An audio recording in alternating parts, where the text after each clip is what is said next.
of schools still haven't completed the testing. But in science, we did, so, we had a lot of events. We had a music concert Thursday the 5th. We still have a walkathon. We have a field day coming up. Kindergarten graduation and senior walk. And then, we're super excited about the 5th grade bike to Shoot Bridge. Super excited about that. A lot of students are wanting to participate. And for pictures, I wanted to share with you, we had the Lynch Center, we had a legacy assembly. College students from around the nation come to perform for us.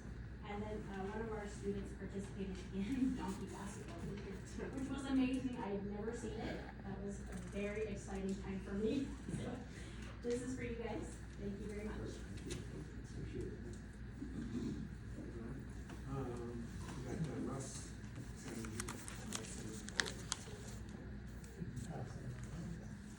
So Salmon received an award for the food drive last fall. The football team participated in Eastern Idaho food drive, and we received that award from Eastern Idaho because we collected the most food. That was a good accomplishment. I don't have a lot today because I have a lot of students today. So I'm going to have Renee come up, and she's going to give a little spill, and then Shania, and then we have a student here that is going to ask for information. Go ahead. Well, I was just here last month, but here I am again. So last month when I was here, I had kind of brought up some new ideas that the science department was kicking around.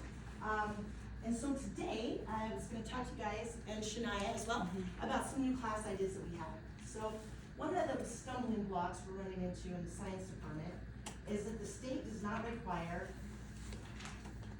juniors and seniors to take science. If they've fulfilled their, which you guys know, if they've filled their graduation requirements, then they don't have to do it anymore. And so we are seeing the vast majority of seniors, juniors and seniors, not taking science.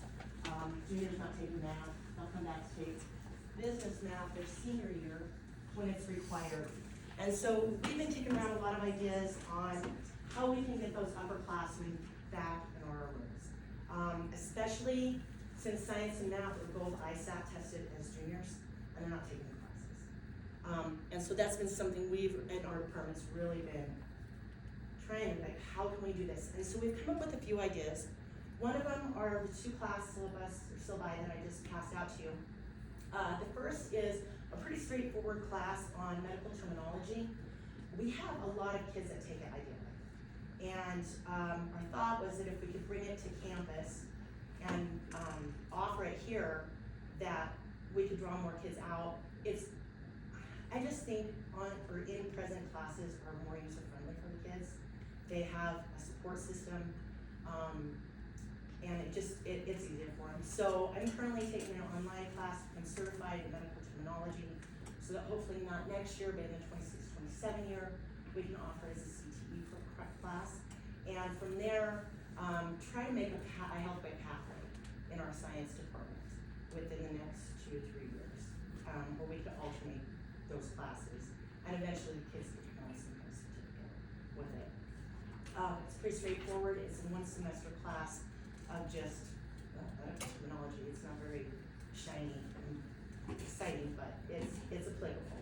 And that's kind of what we're looking at offering is how can we bring kids back into the sciences by offering them something that is applicable and that they can move forward with. The second class that I'll be offering, if passed, is an introduction to sports medicine.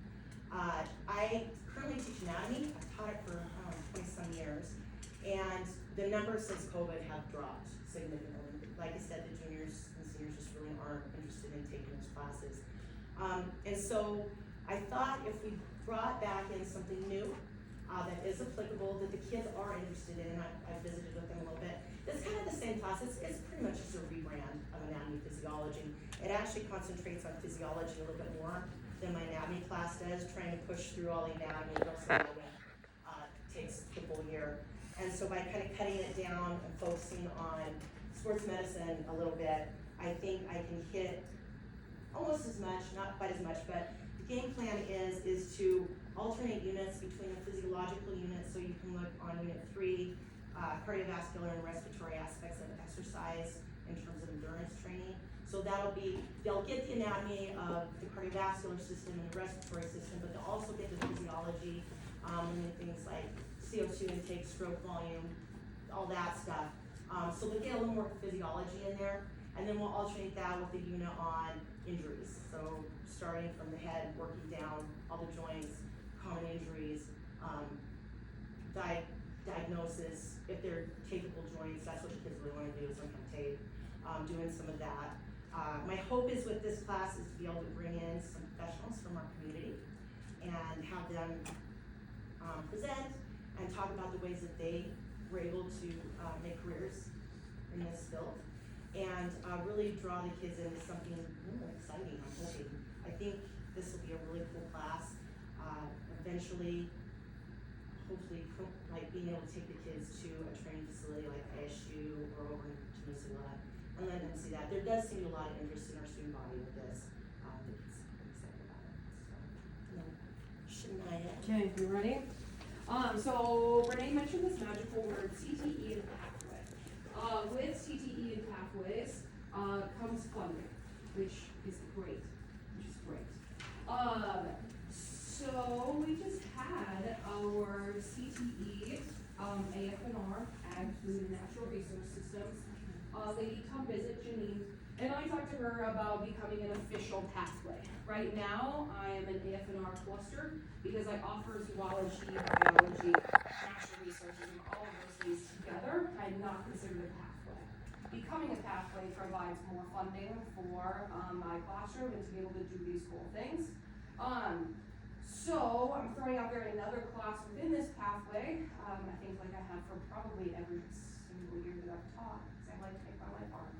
But it's fun, okay? It's fun to switch stuff up. The next one on the list is fisheries. So a couple years ago, last year I came to you guys and we talked about doing wildlife and forestry.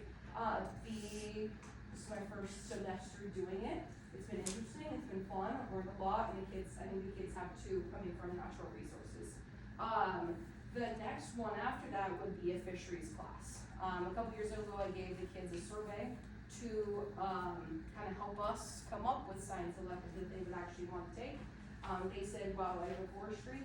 The next one on the list is fisheries. So I guess I'm gonna try, see what we can get within the next couple of years, and become an official pathway. Again, for that funding piece. Yeah, I think we have a real tie to natural resources in this community, and there are quite a few kids, just like Renee was saying, going into natural resources. Yeah. I don't know if you guys have any questions. And this is something you're also wanting to work on rolling out in 26, 27, or 25, 26? How about whenever they tell me to teach is what I'm gonna teach. So maybe 26, 27.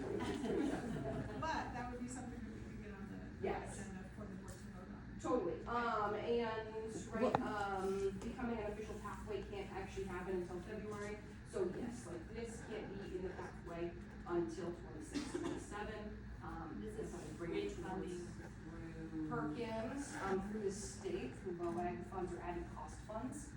So additional classes that I teach, being ag and science certified, code those things as ag and get more money for the department, which is fantastic.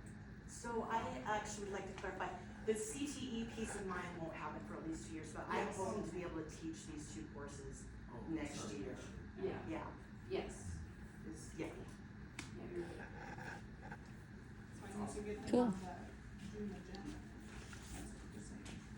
Yes, please.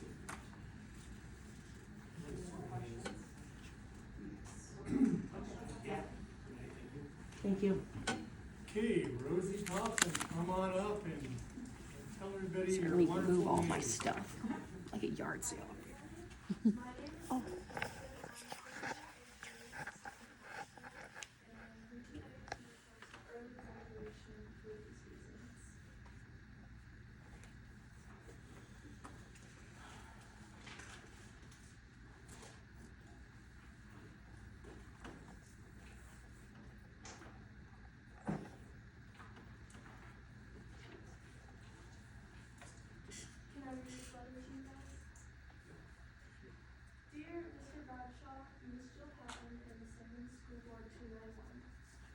I am writing to formally request approval for early graduation.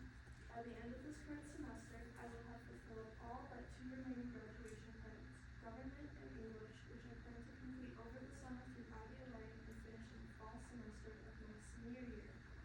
For my senior project, I plan to study Spanish and immerse myself in the culture of my exchange destination, Spain.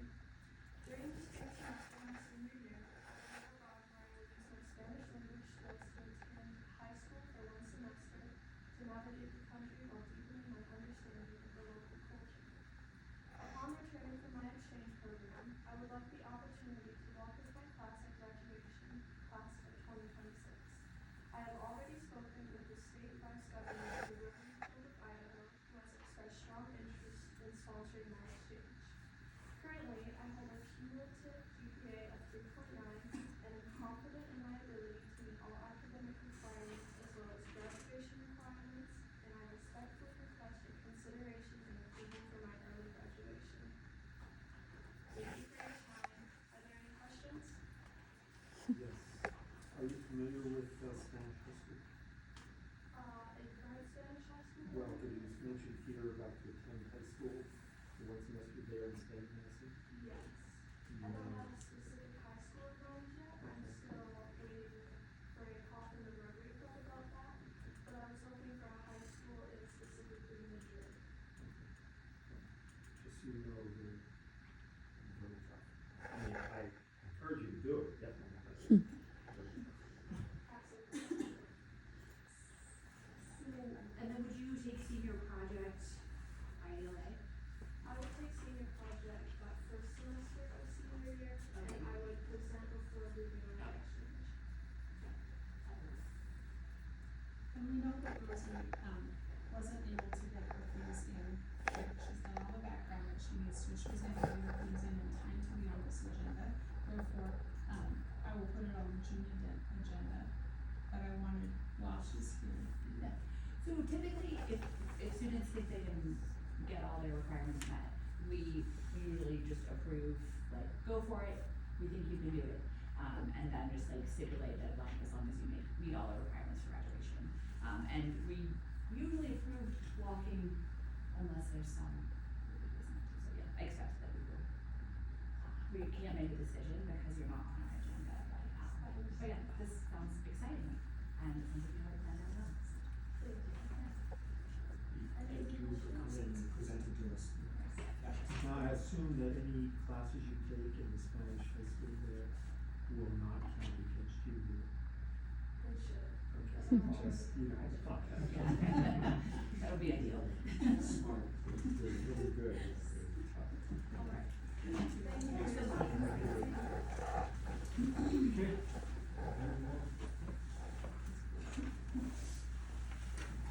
Thanks, Russ. Alright, is Casey here for financials? She is not, I have a couple things to share, the bond, money has generated more interest than I realized. Brianna, this is exciting, we are currently at, over $500,000 in interest, it's at $505,000, so that is amazing. It is declining, so if it continues to decline, we'll be looking at, when we first got it and put it in the LGIP, because it's a variable interest, and we have been earning more interest on it than our bonds that we're paying out for the borrowing money.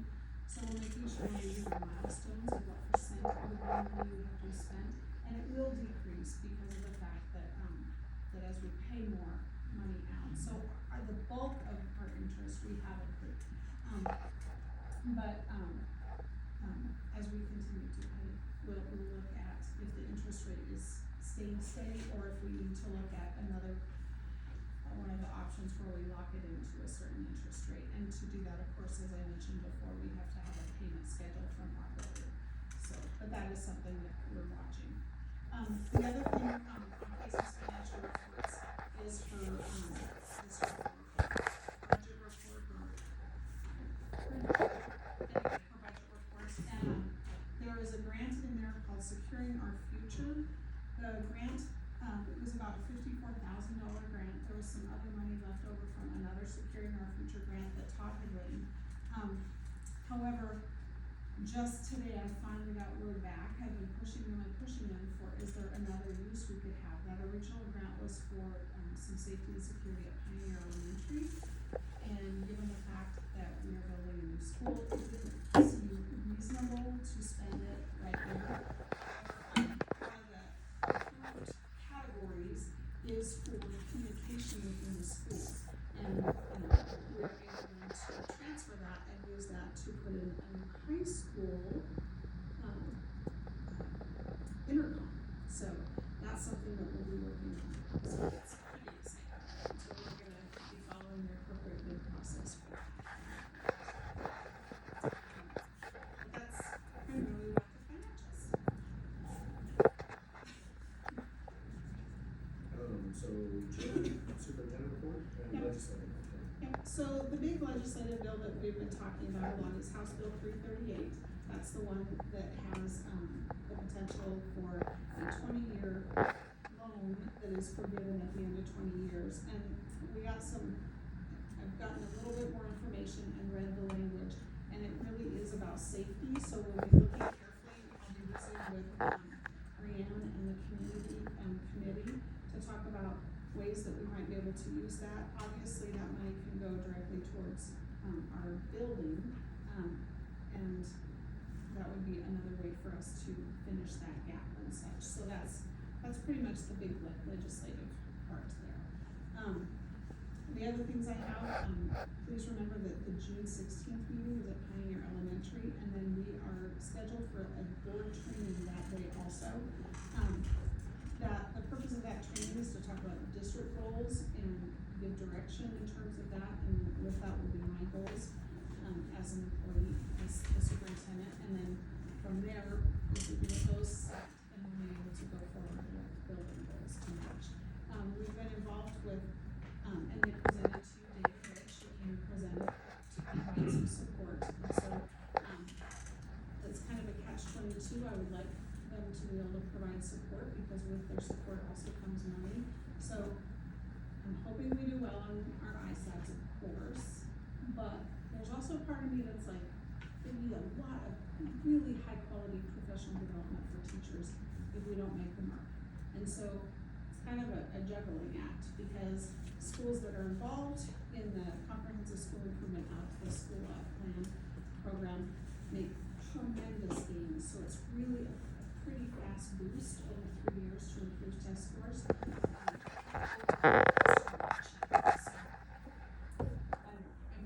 I want us to do well on our spring ISATs, and that would be really great to have that professional development. I mean, even like, one school district, Firth, I believe, got $110,000 to work with their teachers with professional development, so there's really high quality support, so.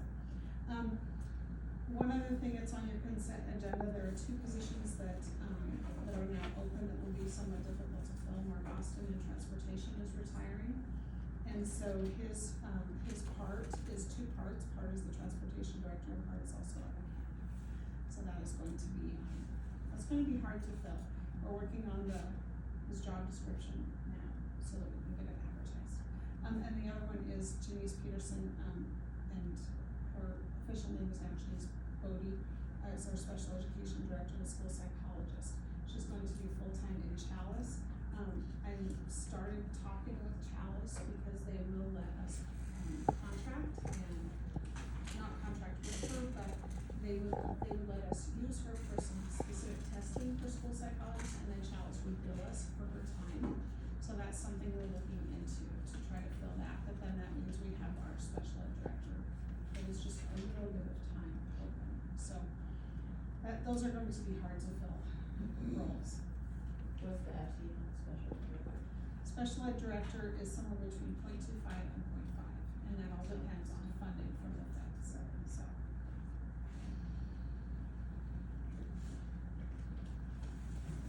Alright, so that puts us to public comment, looks like we have one, Tim?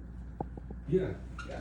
I didn't get this before the last reading, just because the website was struggling to get the under construction on, so it's a little bit late, but on the 1300 policy, I'm just gonna read the old policy and then the new policy with the one question to ponder. The old policy, recommendations for new policy or revisions to existing policy may be proposed by the Board of Trustees, members of the Board of Trustees, superintendent of schools, district administrators, teachers, students, and patrons of the district. Any and all recommendations or suggestions are to be provided to the superintendent of schools and must be arrived in the office no later than noon the Thursday before, so forth and so on. The superintendent will review any proposed policy or proposed change in existing policy and will provide necessary data to the board members, so forth and so on.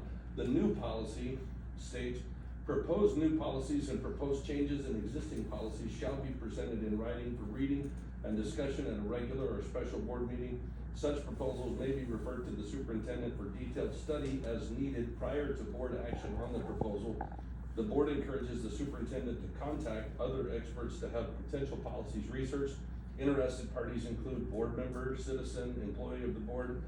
Many submit views or may submit views or present data or arguments orally or in writing in support or of in opposition of the proposed policy. Any written statement by a person relative to a proposed policy or amendment should be directed to the district clerk prior to the second or third reading. My question is, the old policy allowed for district administrators, teachers, students, patrons of the district to submit policies or propose revisions of policies. The new policy says that you have to propose them in a board meeting to the board, but you can't get a discussion on the board unless it's actually on the agenda. With the way that's written, so it just seems like there was a part of it that was completely pulled out in the 1300 policy. Maybe that was the intent, or maybe it was an oversight, but it just seems like the ability to have the patrons, the administrators, the students, the teachers bring their input to that policy or to a policy seems to be removed in the new policy. So, and that's the third reading tonight, so that's why I was like, oh my goodness. So I'm gonna go ahead and respond to you just to clarify. Okay. What's going on, because, so basically what it was before was that you put it all in and then it got put on the agenda. Now what it is if you wanna bring it up, you come in and you can do an information item, and that's how you then present it to us so that we have all the information and then we can put it on the agenda for the following meeting. So we have an information section of it and then it can go on the agenda. Okay. Versus just having somebody bring something in and say, this is on the agenda and we have no information as to where it Okay. came from, what was the purpose of it, depending upon. Gotcha. Does that make But sense? the policy is changing, I think, to where you can present to the board in public comment on something that's not on the agenda. Yes. That was what I wanted to make sure, because if you're not Yes. on an agenda for a policy, then I can't put it on there to speak about it. Yeah. So 'Cause I'm that'll be public comment, this will be, actually like as an information item, so like what everybody was doing just now with the information stuff before we get to the action items. So Gotcha. then it basically gives you the ability to come in and give us the information on it, and then we know why we're putting it on the agenda for the next one. And is that a prior request to the superintendent that says I wanna be on the information agenda? Yeah, so it would be Yes. the same thing it says there, you get it in 7 days ahead of time, and then they put you through that process. Gotcha. Yes. Okay. And that is in that policy 1510. Right, because they were removed out of this policy, which addressed I it see all that. together, Yeah. it's now somewhere else, so you don't really know the path with which you have to go in order to accomplish what was in the old versus what's now in the new. So that was what I was just trying to, you don't have any path on the new policy that points you to the other one that says, if you wanna do this, refer to here, 1510F. So it may be worth adding that into your 1300 policy, just so that people know where to go in order to bring those suggestions forward. So- And to be clear, like previous to 2 years ago, you could always talk about anything in public comment. But then the legislature actually passed a law that made it so you had to be on the agenda.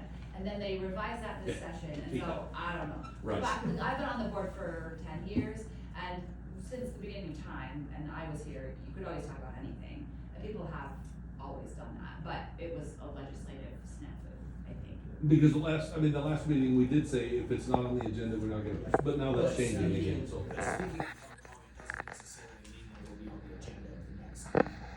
You know, Right, like but somebody coming you in won't and talking. accept public comment unless it's actually something Yeah, on the so agenda now, for that yes, meeting. Yes, yeah. you're- So that was what I was saying, so I couldn't propose something new unless it's actually a policy reverted to it already on the agenda. But now that's changing because the legislature amended that, but I just couldn't find the pathway on this policy to where you needed to bring that forward out of the 1510F, because it was removed out of this. And that is all we have for public comment. So, we can move on to new business. I would entertain a motion for the consent agenda. make a motion to approve the consent agenda. I'll second. Okay, it's been moved and seconded, any further discussion? All those in favor of approving the consent agenda? Aye. Consent agenda is approved. Okay, so Coyote, jump and take these. Next is Kelsey McKinney to talk about the Coyote Camp at the Naval Battlefield. Hi, I'm Kelsey McKinney. I teach fourth grade over at Pioneer. In the past, fourth grade has, for like years, we went to Coyote Camp at the Naval Battlefield. When COVID hit, they canceled 2020, 2021 continued canceled. 2022, they changed the dates. It used to be something we did in the spring. They moved all their dates to the fall.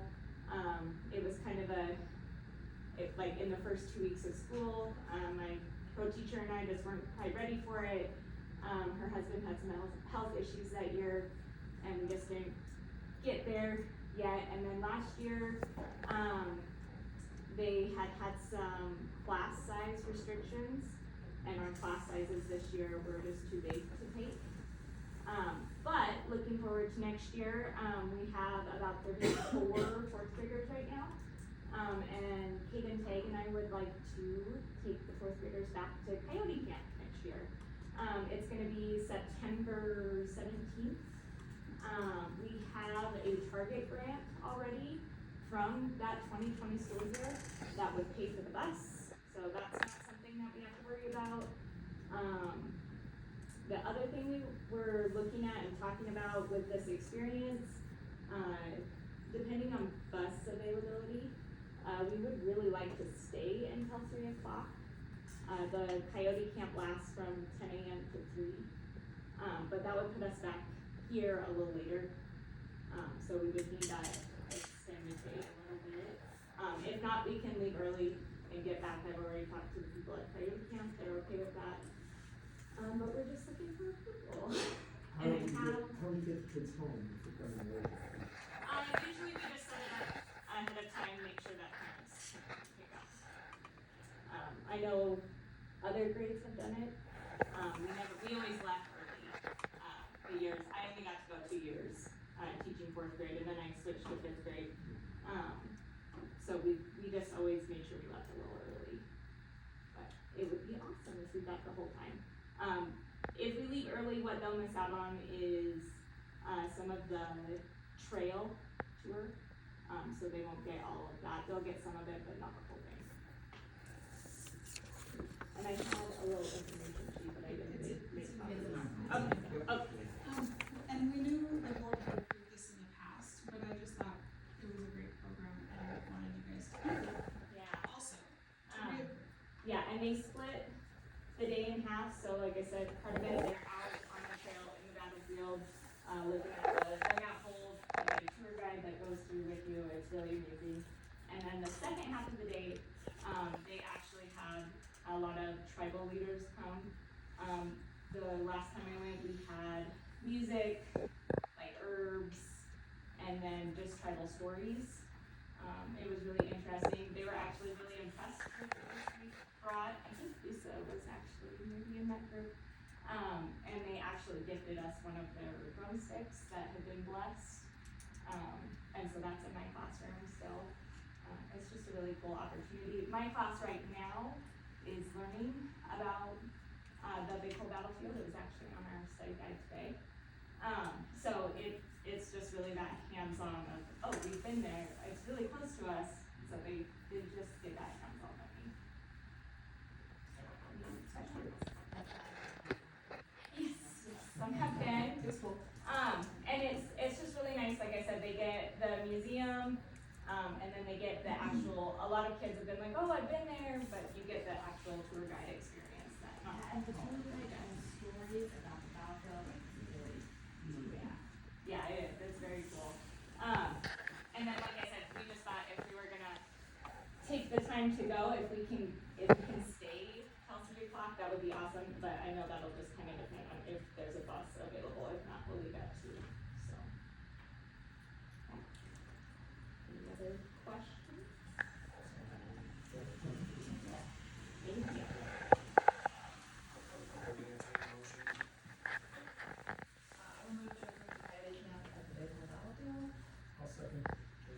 and seconded, any further discussion on that?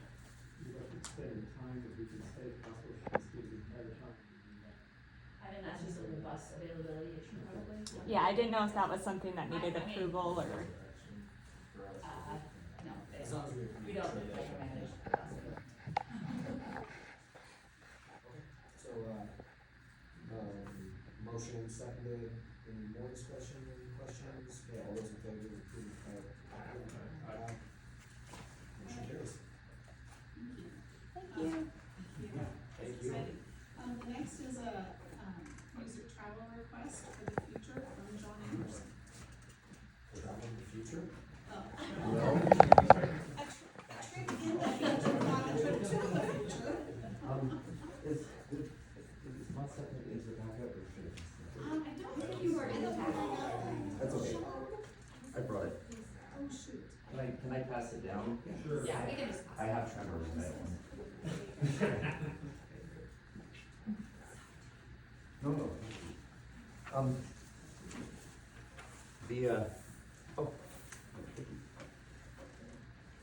want to do a little state of the department since I haven't spoken to the board or anything about the music department this year, but, some moments of pride, for our school. You sent, 5 students earlier this year to Idaho All-State, so they auditioned at the beginning of the year. And they are competing to get into those all-state groups in Idaho. They are competing against the top of the top from the 5A schools. And for Little Salmon, Idaho, to send 5 students out is pretty,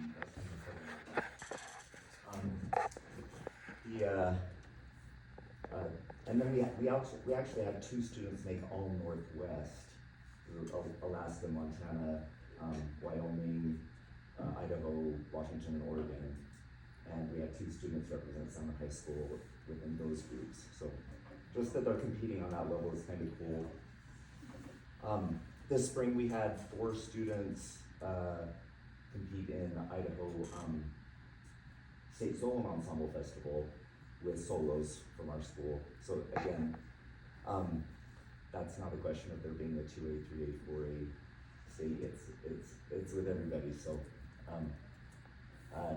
that was nice. We just finished our festival season, and so I have 2 junior high groups that I take to compete at festival, and then 2 high school audition groups that I take to compete at festival. And 3 of our 4 got superior ratings, and then our junior high band actually took the entire festival. They got the very highest scores out of any group. And in our region, they are we do compete against 1A, 2A, 3A, and 4A schools in our region. So for our junior high band to do that, I thought was pretty impressive. Today I have before you a travel request for overseas. It's become kind of an accepted wisdom that once in a career for a music teacher, you want to get overseas once and you want to get to Carnegie Hall once. And it's starting to look like it's the time. Over the last few years, I've kind of put feelers out and seeing which students need to be challenged and where our program needs to go. And I have some of the program right now that are really looking to challenge themselves in this way. And so over really the last year, I've talked just kind of some things have come across opportunities, and both talking to other directors and some solicitations I get as well. From, hey, come join this festival, come do this one. And when this idea came forward, I was speaking to a colleague of mine. Like, you've got to do this. There's a birthplace of Mozart, Salzburg, Austria tour, and so the students will start out in Salzburg and see some of the things there. They get opportunities to perform. They'll get opportunities to see some of these performances in their original venues. And then the educational component, you know, the tours and the seeing different historical sites and all those type of things play into that. And that's really, we're still experimenting with the schedule, but I have them put together two schedules for the money that we could do, and that's what you're looking at on your thing. One is Salzburg, Vienna, and then into Prague, which is a little more whirlwind because we're just spending a little bit of time in each section. And then one is Salzburg and Vienna, and a little more in depth in the Austrian Alps and looking at spending some more time there. So anyway, I come before the board today just so I think we're at the point where I need, before I go any further and start asking for parental and student input on different itineraries, I really do need to have board approval to go forward from this point, so that's what I'm doing. How many students do you think you get to go? You know what, when we did New York, even where we were in the middle of COVID, and that was kind of a messy situation, we still ended up taking 55. And that was, granted, I mean, that was less than half this cost. And doing something like this, obviously we're taking into consideration how are students gonna earn their money, what kind of fundraising opportunities are there. You know, we definitely wanna be 2 summer jobs ahead of this, which is why we're starting now. All that kind of stuff. But just back of the envelope, I think we would be over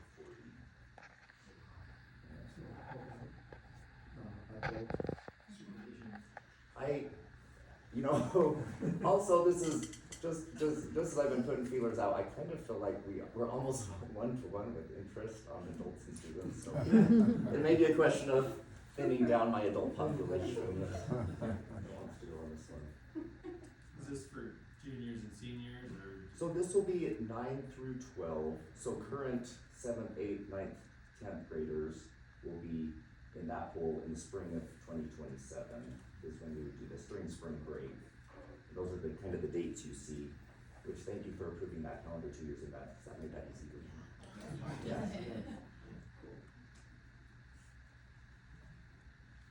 Any other questions? I think it's great if you can do it.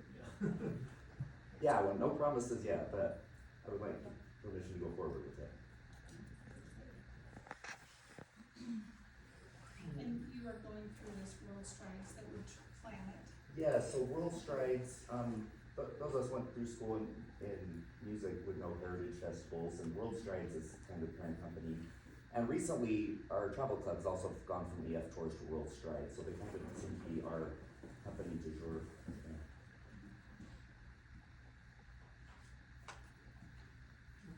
I would entertain a motion.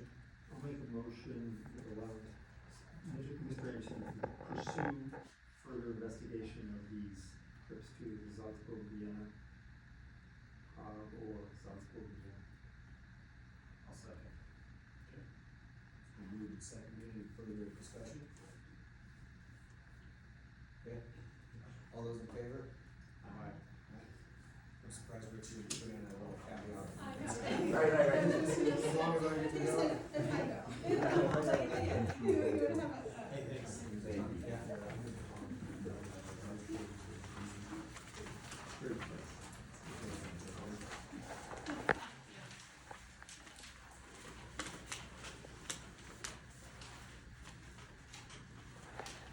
The next item is the ISU concurrent enrollment memorandum of understanding, just approving us to, approving, authorizing the authority to sign that.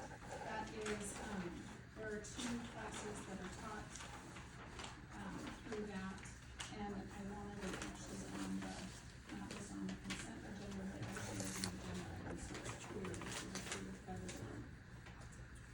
Yeah, it's nothing new, it's just, there's 2 classes that those are students.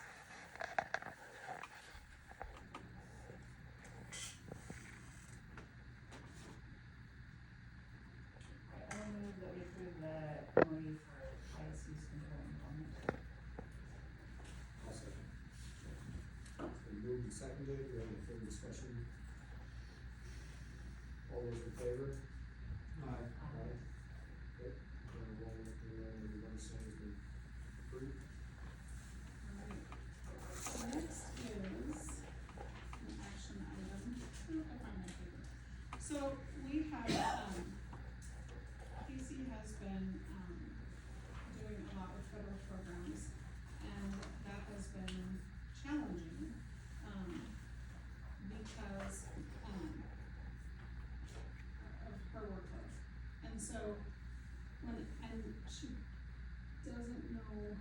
it's just a whole nother beast to look at the federal programs that would be like, Title I and things such as that.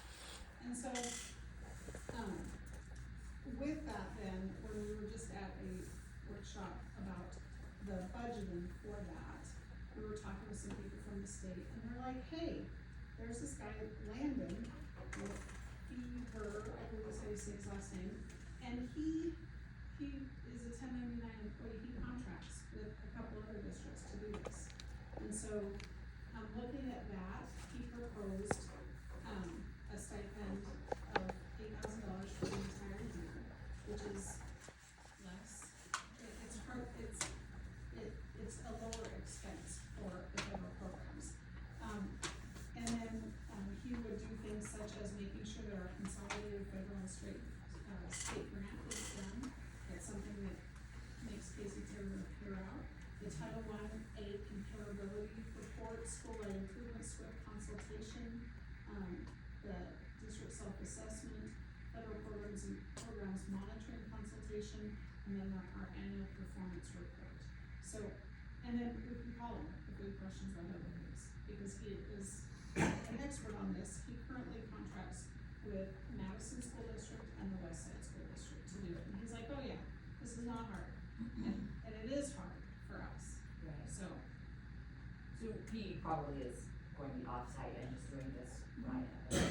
Yep, and so we would have to give him a district log or district email so that he could be sure that he is separating his work out. And then we would have to grant him access through our ICO board to the different things that he would need access to. So he is, who was recommended by the state, and the number he gave was amazing.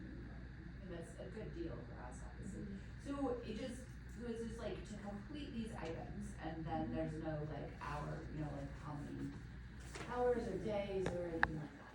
No, and I talked with, the former superintendent down in the west side when he was doing this for them, and he said, we just always got what we needed out of him. Anytime we had a question, he was willing to answer. He's really, really knowledgeable, and just available. That makes a lot of sense to just sort of piece those things out so that they can be done properly, and then it's not a headache for somebody to read. Exactly. Yes, and I'll be honest, there's part of me that's like, okay, overseeing this, I feel needs to be a certified position, and this gentleman is certified. Seems pretty cheap considering. Yes, it is a cost savings. Can do it fast. He knows what he's doing, he's done it, and the pattern is the same regardless of the district, so you have to learn our district, so you would have additional time at the beginning. Yeah. I will move that we approve the federal programs contract with. I'll second that. It's been moved and seconded. Do you have any further discussion? Is it like a year-to-year contract then? Yes. with them? Yes, and it is an at-will employee, so there's not a perception that it would continue. It's something that we would look at based upon how things go. Any further discussion? Just have to go up.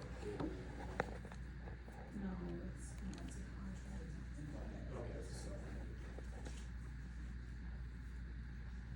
Anything else? We moved and seconded. All those in favor? Aye. Okay, the next thing is kind of a funny thing, but, Idaho Power has requested an easement. The location of this, if you were looking at the front door of the, bus, of the transportation office, along the right side of that, which is right by the property that is the, I think it's Michael Cleaves owns the, got it right, he owns these days, yeah. So, they have always had, but they haven't. So, they're looking at an easement for the electrical for the new office building that's being built on Main Street, because it comes off of a pole that is actually on our property. The access, the electrical has always been there, obviously they disconnected it for the tear down of the old building and then this new building. It doesn't impact anything, it's overhead wires. So it's nothing different, but we have to approve an easement for them to hook back into the pole that the old building was on. Because when the person who did it years and years ago had the easement on the wrong property. Also, yeah, Yeah, they had it on, so it's, I had Mark, I had Bobby, we all went out and looked at it, I had Todd with me too to look at it. And also had Francis be there, cause she understands these types of things more, look at it, and they all concurred that it's no big deal, so. Cause I do not know that stuff. So I need to help them understand. I'll make a motion to approve the agro power easement. I'll second. Okay, it's been moved and seconded, any further discussion on that? Okay, all those in favor? Aye. Motion carries. Alright, the next thing is the 25-26 Salmon Education Association Master Agreement. So, negotiations, I thought went very, very well this year. And I don't know if anybody from the association wishes to speak. What good questions? Okay. What's that? Sweet ready? Yeah, negotiations, went really well this year, we've definitely been, making them more streamlined and a little more efficient over the last few years. Master agreement language is all in there, you can see what was changed, pretty straightforward, and, financials this year ended up being, we got onto the state schedule, so, we no longer have our district schedule and the state schedule, so negotiations in the future, way easier. Teachers will know exactly where they are, runs, ladders, with the state, and it'll be up to them and the state, or getting their stuff in the state, putting in places, so it makes it a lot easier. And on the sick leave bank, we're kind of looking for negotiation on the sick leave bank days, which looks like it happened, so that's good. Or just like be more specific. Yeah. Yep.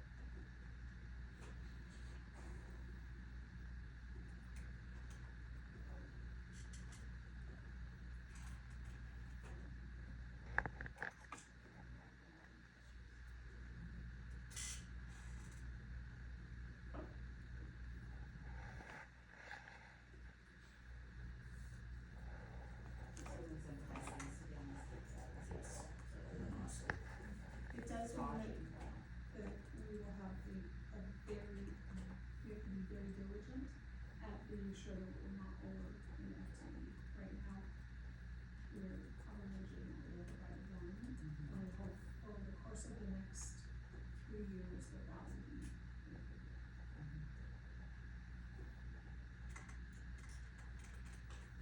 That's accurate, isn't it, Sean? Yeah, that's pretty accurate.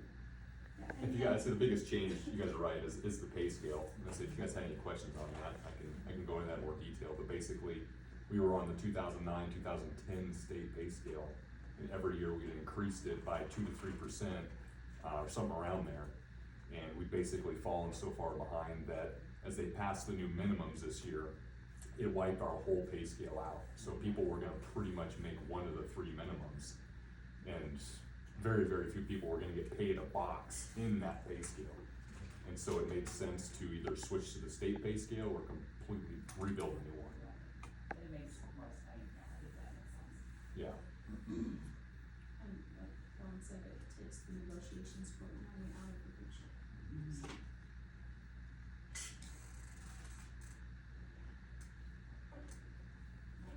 Well, I guess I will move to approve the 25-26 master agreement. It's been moved and seconded, any further discussion on that? Okay. All those in favor? Aye. Aye. The 25-26 master agreement changes been approved. Okay, the next thing, is the owner's representative for the construction.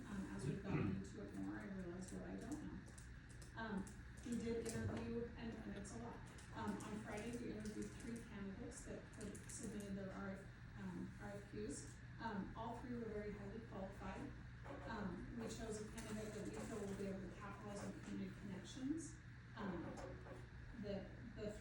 efforts were, that, like I said, they all had amazing background and expertise.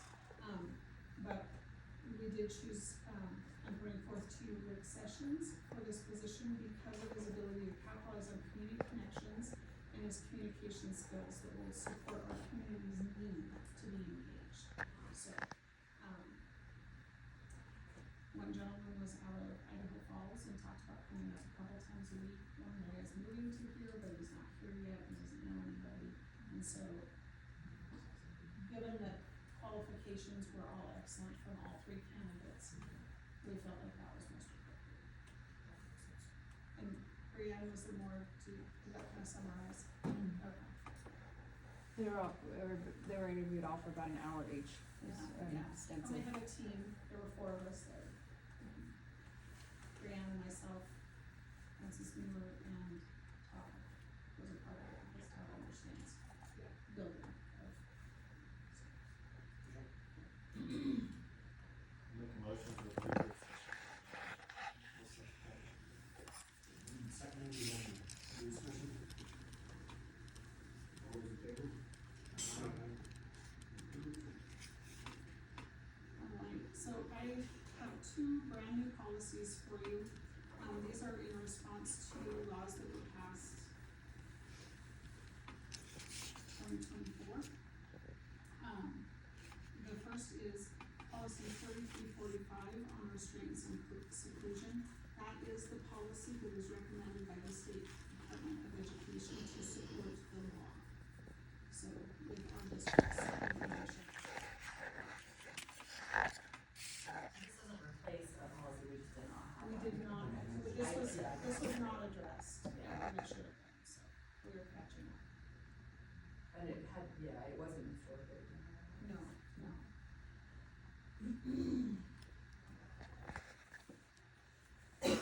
Did you ever certain ISBA?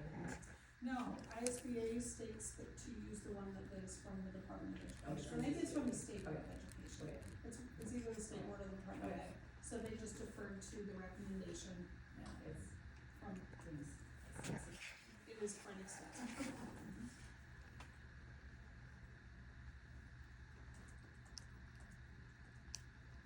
And like I said, I did not edit. yeah, no, I mean, it's Because it needs to follow that. and it did reference the law, which.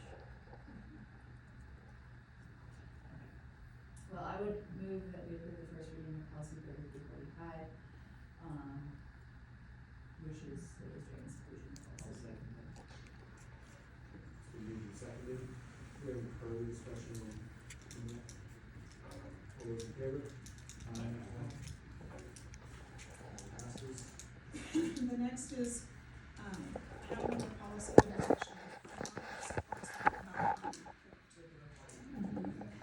And it is the form that is recommended as partnership to that policy.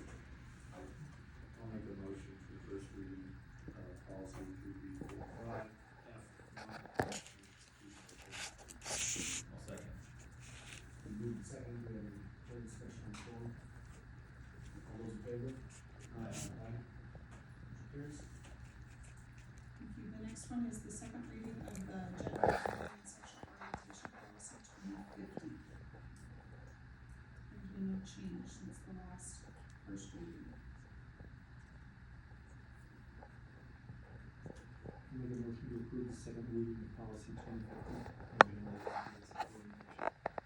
Second. Been moved and seconded, do we have any further discussion? Is 150?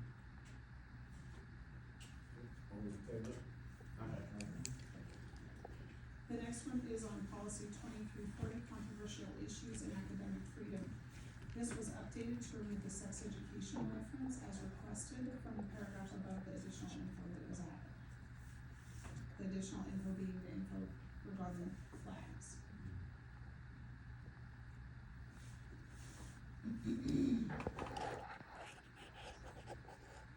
So it's health education. Yes, just about education. There'll be more policies regarding all of that. Make a motion to approve the second reading of policy 2340, controversial issues and academic freedom.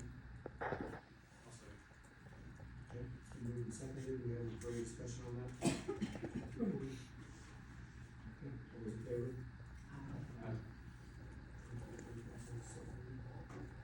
The next one is the third reading of policy 1300, and I think that a valid point was brought up, so, the board could instead direct me to edit that policy rather than pass it on the third reading in September. Right, so we essentially replaced this with a more specific way to put something on the agenda. The intention being to make it clear pathway, but maybe it just took away an existing pathway, or made it less clear. I don't know, maybe we just have too many policies. We do have twice as many as are legally required, however, So the last but this one policy- is legally required. Yes, Yeah. I agree with you. Yes. So the last one just basically said that, anybody, right, board, administration, teachers, patrons, can bring something and then it gets on the agenda, but it wasn't, there was no information versus action, it was just, so when we put it on the agenda, we've not seen any of that before.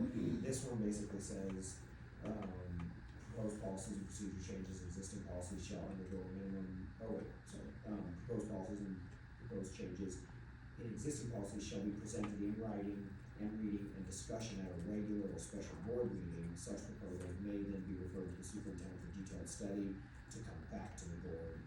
So So the first time it's presented, it's an information item, yes. and then it goes to the superintendent, and then it can come They can back for as an lawyers action. and, well, yes, As and an they can action. come back as an action, but it does make sense to maybe put in there a kind of like, a reference to 1500 and 1500F. Yeah, I think we should do that. Well, and so it's just, and the reason it goes through the superintendent is that the superintendent can then take it, get legal counsel on the policy and also actually write policies. We have in the past a couple of times attempted to write a policy in a board meeting and it does not work because it's just impossible. Well, and it's just like too awkward to try to like verbally figure it out. So essentially, we're just asking the superintendent to bring us something that we can then work with or amend or move around or whatever. And so, I think we should add a reference, and that's a good point, that we should add a reference to the method for getting things on the agenda in 15, whatever that is. 1515. Sorry, I didn't catch that the second reading, but I couldn't get off the website. Yeah, no, I mean, it's really worth looking at, and, I mean, at some point, it feels like we just keep adding policies and not subtracting them, and I think in the past, and this is not something we have to do right now, but in the past, we have directed our superintendent to just comb through and figure out which policies could be consolidated or just removed, so that there are fewer, because if you've tried to look at them, it just seems like they just multiply, but don't ever very well, so we'll work on that. Because if there were fewer, but they were more streamlined, it would be easier for everybody,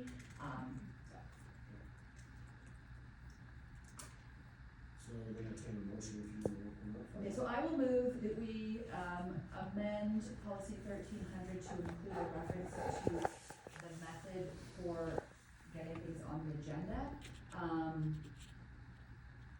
And, bring that back for whatever it ends up being, I guess. I'll second that, I'm sure. Yeah, it'll just be a third reading, but another third reading, so, thank you. Been moved, do I have a second? I'll second it. Okay, been moved and seconded, do we have any further discussion on that? Okay, all those in favor?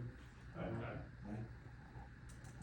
Alright, the next is the second reading of policy 5280, the professional standards code of ethics. This one is the policy that we already had a good portion of it there, and I didn't do much editing of that. But then I added that we follow the current code of ethics. Basically just updates with So, Refers to the- yeah, so that it says we follow the current code of ethics, rather than have the whole code of ethics in there. Make a motion for the second reading of policy 5280, dealing with professional standard code of ethics. I'll second. Okay, been moved and seconded, do we have any further discussion?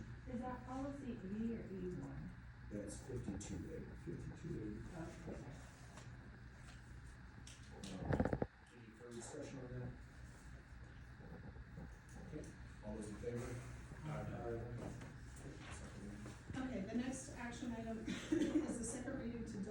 policy 5281. I did confer with our legal counsel, and we should do the 3 readings to delete policies. So this is the second reading to delete it. This is the one that has the professional code of, standards code of ethics in it, but it is now, it's like from 2017, I can't remember the exact year, but it is clearly outdated by multiple versions. So that's why in 5280, we just state we follow the current one, so. Right, I would move that we, approve the second reading to delete policy C 5281. I'll second. Who got that? Rich. Okay, we move the second, do we have any further discussion on that? All those in favor? Aye. Second reading, that passes. All right, the next one is the summer office schedule. It is very typical that school districts shorten their summers, their office hours in the summer. I have 2 people in there with me who are going to need to take their vacation and such. And therefore, it also helps if we have a little bit less time, because I have a lot of policy work to do. So looking at, it would continue to be the 7:30 to 12:30, which covers kind of the lunchtime. We would be open Monday through Thursday, and in the months of June and July, closed on Fridays. The last Friday we would be closed would be August 1st. And then starting that first full week of August, we would be back to the normal hours, 7:30 to 4:30 Monday through Thursday, and 7:30 to 11:30 on Friday. That makes sense. It is very common. Yeah. Even the Bonneville District 93 has shortened summer hours, and they're huge, so. Okay, I will move that we approve the modified summer office schedule. I'll second. Okay, we move the second, any further discussion? All those in favor? Same schedule approved. Then we've got, call for agenda items for upcoming meetings, we don't. The only request, for a, agenda item, I moved back to the building level so that they could come as a group to present. So I felt like it needed to be a group that came, so. You're okay. And then no board requests, so. Unless the board has it. So I just have an idea, so the training that we're doing on June 16th relates to the continuous improvement program, plan, whatever it is. So I guess maybe not on that meeting, but maybe we could put it in July so that we can do it maybe for once well before October. Could we look at a work session in July? Yeah, maybe, or I don't know if we would, during our training, be doing some work. So I don't know, let's be thinking about putting it on, earlier. Yeah. Because it always gets crammed We're gonna be doing into that same September, day. and then September's chaos and school starting, and then so if we're already kind of working on it, maybe we could just think ahead and start like doing some of that work earlier. Yes, and in fact, I had it in my notes to ask for input on a July work session. Okay. So if. Related to the continuous improvement. Related Yeah, to that. or yeah. like community involvement, or just like when we can work through the work session, maybe get some planning done Yeah, and then. and it can be, looking at district goals and such as part of the continuous improvement plan, and by then we should have test data and such, so. If each of you can email me individually about what your July schedule looks like, or if you're like, okay, July's terrible, we need that in August or whatever, that would be helpful. And then I could bring some possibilities to our June meeting, so that we can consider. Alright. So we've got the amended piece now, action item, superintendent contract extension. We can entertain a motion. Okay, so I will move, to extend a 3-year contract to Jill, as discussed. I'll second that. Okay, we moved and seconded, do we have any further discussion? All those in favor? Aye. Passes. We're locked in. And then finally, our last agenda item, support the action of the superintendent on complaints against employees A and B.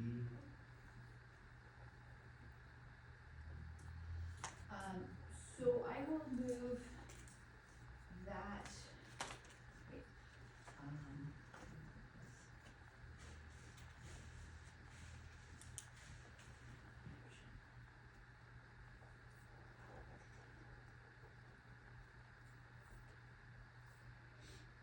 I will move to, support the superintendent's findings on the appeal of complaints against employee. I'll second the motion. It's been moved and seconded, do we have any further discussion on